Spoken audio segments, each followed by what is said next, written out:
कल की इस भाग दौड़ भरी जिंदगी में हम सब इतने इंडिपेंडेंट हो गए हैं कि हमें लगने लगा है कि हमें किसी की जरूरत ही नहीं है। जब हमने मिस शेट्टी मिस्टर पुरी शेट्टी देखी तो अन्विता शेट्टी के किरदार में हमें आज की जनरेशन का वो डर नजर आया। एक ऐसी कामयाब और आज़ाद लड़की जिसे एक बच्चा तो चाहिए लेकिन कोई रिश्ता नहीं, कोई पति नहीं। अन्विता उस सोच को दिखाती है जहां हम अपने दिल के चारों तरफ लॉजिक की एक बहुत बड़ी दीवार खड़ी कर लेते हैं। हमें लगता है कि अगर हम किसी से जुड़ेंगे तो हमें चोट लगेगी, हमारी आज़ादी छिन जाएगी।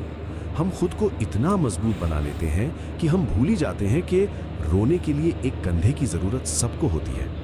लेकिन फिर इस परफेक्ट और लॉजिकल दुनिया में एंट्री होती है सिद्धू की, एक स्टैंड अप कॉमेडियन जिसके पास शायद अन्विता जैसी कामयाबी नहीं है लेकिन उसके पास जिंदगी है।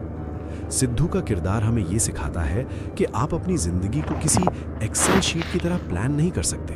रिश्ते कोई अग्रीमेंट नहीं होते जहां आप सिर्फ अपनी ज़रूरतें पूरी कर लें। सिद्धू उस समाज का आईना है जो ये मानता है कि चाहे आप कितने भी कामयाब क्यों न हो जाएं, जब रात को आप घर लौटें तो कोई ऐसा होना चाहिए जो आपसे पूछे कि तुम्हारा दिन कैसा था।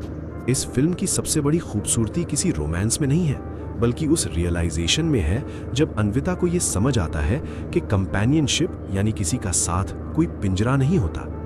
अकेले हर जंग लड़ना एक ताकत हो सकती है लेकिन जब आप बीमार हो, जब आप अंदर से टूटे हुए हो, तब किसी का बिना कुछ कहे आपका हाथ थाम लेना वो दुनिया का सबसे बड़ा सुकून है। सिद्धू ने अन्विता को बदला नहीं बल्कि उसने बस इतना एहसास दिलाया कि अपनी आज़ादी और अपनी शर्तों पर जीते हुए भी किसी के साथ खुश रहा जा सकता है।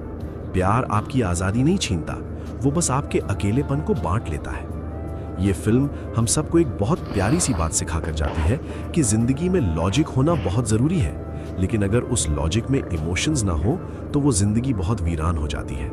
दीवारें बनाना अच्छी बात है लेकिन उन दीवारों में एक दरवाज़ा हमेशा खुला रखना चाहिए ताकि सही इंसान अंदर आ सके। Independence makes you strong but companionship makes you complete.